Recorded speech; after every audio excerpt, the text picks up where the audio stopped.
Salut tout le monde, c'est Puma. Alors aujourd'hui, test avec un ciel photoshopé, ma gueule. Ça fait du bien, un peu de beau temps enfin. Nous sommes sur le test. Vous m'avez mais alors complètement spammé de messages. C'est... Oh, ça pétarade. C'est limite si en fait j'aurais pu tester, tu vois, mais genre une trottinette qu'on m'aurait demandé en commentaire. Est-ce que tu peux tester la YZF 125R? Alors ça y est les gars, j'ai enfin réussi à trouver la YZF 125R. Un abonné qui m'a gentiment prêté la sienne, parce que de base je devais tester celle de Tim, vous savez, celle qui avait le gros côté Fiat sur le côté. Sauf qu'il a eu des ennuis moteurs, donc sa moto il l'a revendue et maintenant il est sur MT-07. Donc on va aller voir ensemble dans cette vidéo là le test de la fameuse YZF 125. Je sais directement que c'est pétard à land. Bah alors pépère. Allez on y va. Allez mais merde. Oh là là.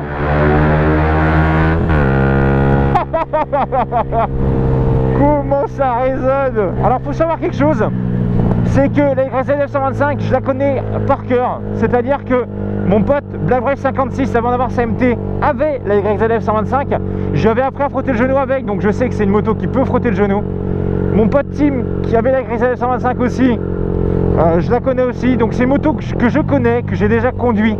Donc finalement ce test là c'est pas vraiment un test découvert parce que je sais que je suis sur quelque chose de qualité, quelque chose. Là je pense que ce titre là ça sera la meilleure moto 125 pour moi.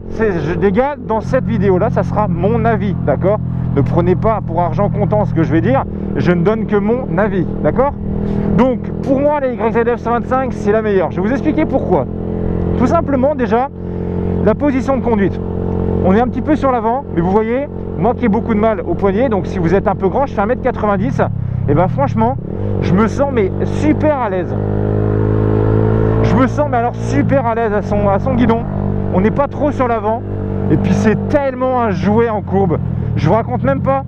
J'étais parti, comment dire, de la Bretagne jusqu'au lac de Genève, enfin vers Montceau-les-Mines, avec mon CB500 et un pote en Ninja 250. On avait rejoint des potes là-bas qui avaient que des YZF 125 et je peux vous dire que quand on est parti ressouiller un peu dans les montagnes, et ben les YZF 125 ils étaient alors vraiment pas à la ramasse, hein. Ça je vous le dis. Donc là l'accélération je pense que ça va pas être fou, mais c'est pas ce qu'on lui demande, c'est qu'une 125 elle fait 15 chevaux celle-là. Oh, ça pète à ras, mais écoute ça, c'est abusé. Allez on y va.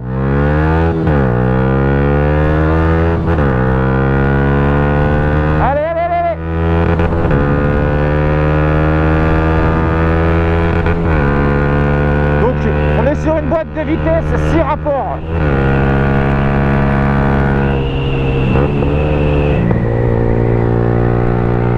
Ah c'est tellement génial.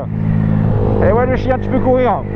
Alors ce qu'il faut savoir là-dessus, c'est qu'on est sur une bécane qui est vraiment agile, qui a un châssis qui ne bouge pas. Les suspensions peut-être à l'avant mériteraient d'être un petit peu, on va dire, redurcies parce que ça reste une Yamaha. Par contre le freinage, je trouve que c'est l'une des 125 qui freine le mieux, je trouve. Après il n'y a que 140 kg à freiner, hein. C'est pas énorme, hein. 140 kg, 15 chevaux. Il m'a dit que lui il ruptait à 130 km/h en 6ème. Je sais que tous mes potes ruptaient à 137 en 6ème. Parce qu'en fait, je sais pas pourquoi, mais ils avaient baissé leur pignon de sortie de boîte de 1. Et ils arrivaient mieux à tirer la 6.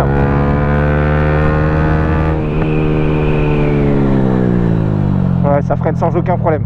Sans aucun souci, ça freine. Alors, une bonne YZF qui se respecte est une YZF qui est déchicanée. Écoutez-moi ce son. C'est nawak. C'est nawak. Donc voici la fameuse YZF 125R de chez Yamaha. Alors tout simplement, cette moto là, c'est la moto qui pour moi, c'est la meilleure 125. Donc c'est mon avis, d'accord, hein. Donc pour moi, c'est la meilleure 125. En termes de gueule, en termes de perf, en termes de conso, en termes d'autonomie, enfin en termes de tout. En termes de tout, pour moi, c'est la meilleure. Je suis 1m90, je tiens sans problème dessus. Que ce soit sur une Duke 125, que ce soit sur une CBR 125, que ce soit sur une YZF 125, que ce soit sur ce que vous voulez. Celle-ci, je tiens vraiment bien dessus, il n'y a pas de problème. Elle a une ligne, je trouve que c'est la seule ligne de 125 qui ne fait pas 125. Mis à part les pneus quand on compare les pneus, mais en termes de gabarit, on n'a vraiment pas l'impression que c'est une 125. Et je trouve qu'il y a vraiment moyen de la customiser vraiment sympathiquement. J'avais aussi un pote aussi, Cédric, qui avait aussi une 125 YZF. qui l'avait vraiment customisée, vraiment, mais super bien, elle était vraiment belle. Donc voici l'aspect général de la petite YZF 125. Donc on reprend en fait finalement un peu l'aspect des R6, on va dire des R1, enfin vous voyez la coupe des feux avant de la marque Yam en version sportive. Vraiment moi je trouve que c'est une bécane qui a plusieurs atouts. Premièrement le châssis, il faut savoir franchement une YZF 125 sans rien toucher, le châssis est déjà génial, ça ne bouge quasiment pas, c'est un châssis précis. Ce qui m'étonne, et là ce qui m'étonnera toujours, c'est quand je venais rouler avec des potes qui avaient ces motos là, mon gars, c'est l'autonomie. J'avais le temps de faire 4 pleins qu'ils en avaient même pas fait un. C'est-à-dire que là-dessus, vous faites entre, allez, tout dépend comment vous vous astiquez de la poignée, on va dire 350 km, 400, 450 km. J'ai même un pote qui a fait 475 km avec son plein. 475 km, et là-dedans les gens, vous avez 13,8 litres.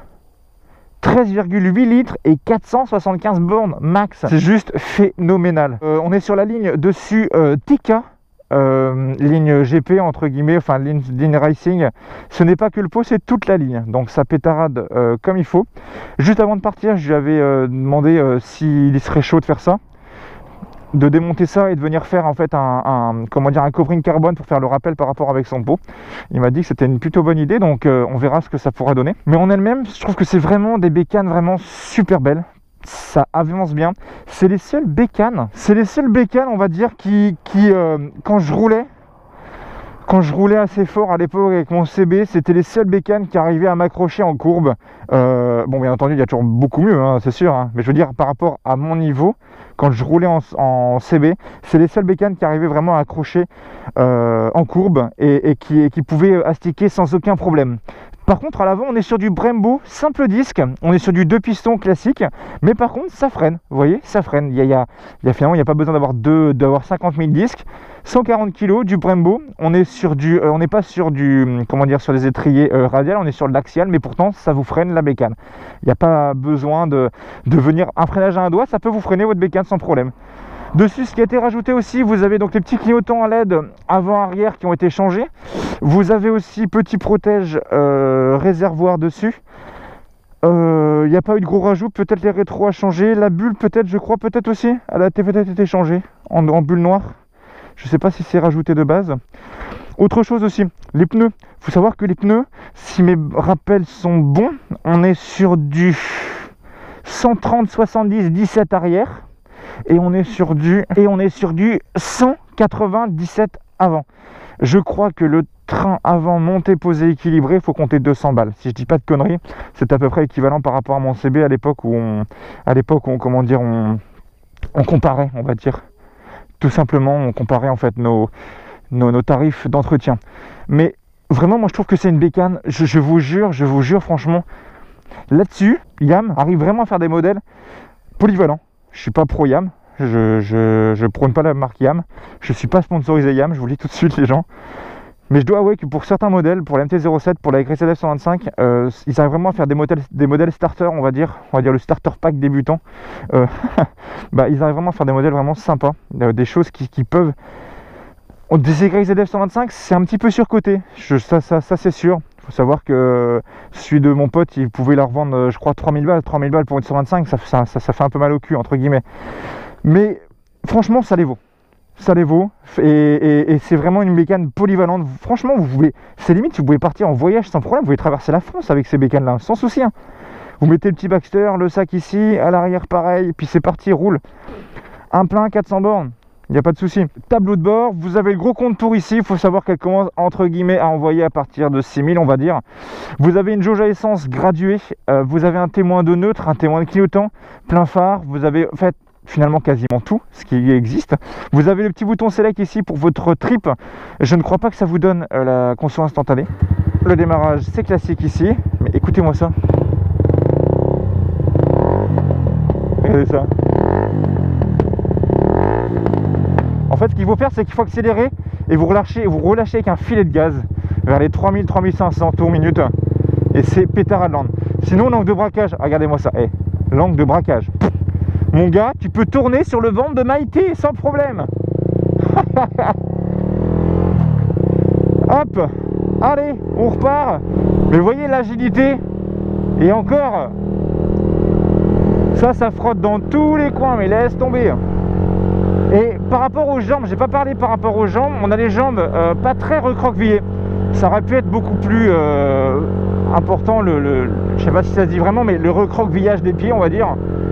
Mais moi je la trouve, franchement, c'est mon coup de cœur. En 125, je sais que j'aurais eu, comment dire, mon permis 125 à l'époque, je serais parti sur celle-ci. Et pourtant, je suis pas fan des sportives, mais je serais parti là-dessus parce que c'est vraiment une bécane.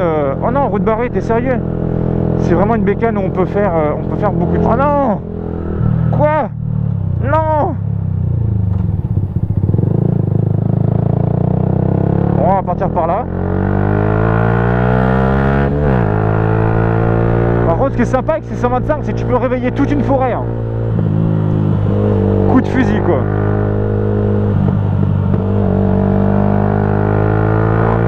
Alors, je connais pas trop fort là. Oh, la route est dégueulasse.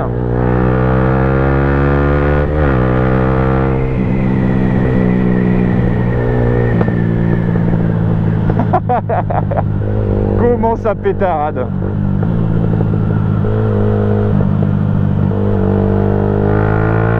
Allez. Vous voyez, en courbe, c'est un jouet. Hein. C'est juste génial en courbe.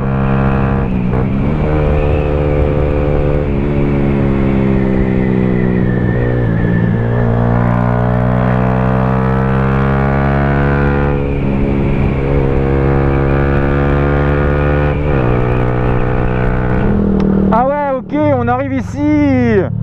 Ah ouais, ok. Putain, d'accord, on arrive ici, quoi. Donc ça veut dire qu'en fait, finalement, on doit prendre à droite, parce que moi, d'habitude, j'arrive en face. Bon, et vous savez quoi, on va faire un mini détour. Bah, quoique. Bon, allez, on va passer par là. Les rapports sont comment? Les rapports sont assez courts. Ah ouais, j'ai oublié de vous dire, on est sur un mono, d'accord, mono 4 temps, mais vraiment génial. La reprise, on va dire, est pas fulgurante. Moi, je vais conseiller de descendre d'une dent son pignon de sortie de boîte pour qu'elle soit un peu plus vive, un petit peu plus de reprise, on va dire.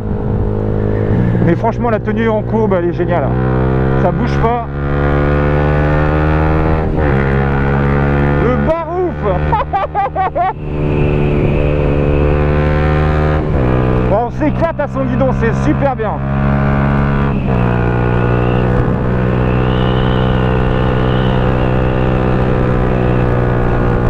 Ouais, vous voyez, elle perd un peu de sa patate en montée.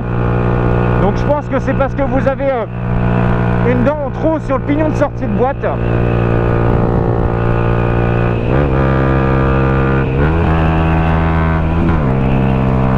Voilà, châssis un peu rigide de l'arrière. L'avant, elle vole un peu, mais ça se règle. Elle est géniale, cette bécane.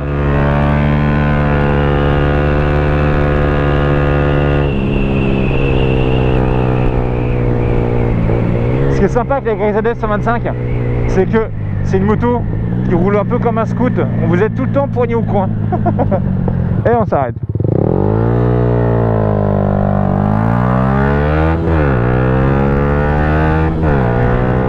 C'est pas mal là. Et bah franchement, c'est un petit test court, vous voyez. C'est un petit test court.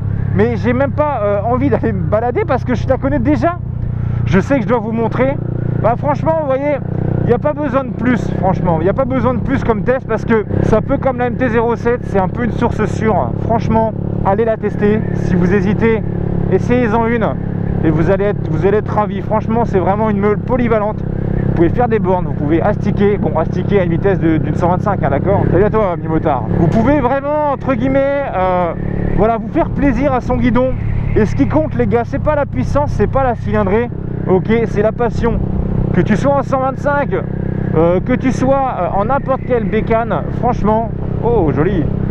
Franchement, c'est la passion. Alors, faites-vous plaisir. Si vous avez le coup de cœur, foncez, vous ne serez pas déçus de cette moto. Elle est vraiment bien, franchement, vraiment, vraiment bien. Moi, j'adore. Donc, pour résumer vite fait, on est sur une moto qui est très agile en courbe, consomme quasiment rien. Vous la trouvez, on va dire, dans des états en général assez corrects, les gens sont assez soignants on va dire. On est sur une moto aussi en termes de look qui sort de l'ordinaire, pas qui sort de l'ordinaire, mais on va dire pour une 125, tout le monde se dit ah ouais c'est une 125, d'accord. Et on va dire le point négatif serait peut-être le prix, elle coûte peut-être un peu cher en occasion, elle est peut-être un peu surcotée, elle s'est peut-être octroyé un peu le mode je suis une allemande, lol.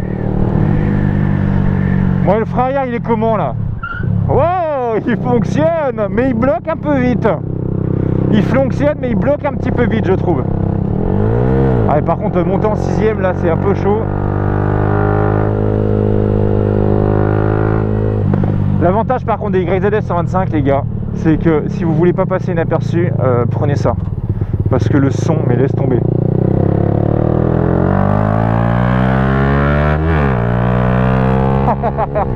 Mon gars, tu passes pas inaperçu en YZF 125 déchicané, tu peux pas passer inaperçu. Et on va finir de toute façon cette vidéo là sous le tunnel au retour pour se faire plaisir avec le son. Et vous allez m'entendre ce son de malade qui résonne. Allez, salut, salut.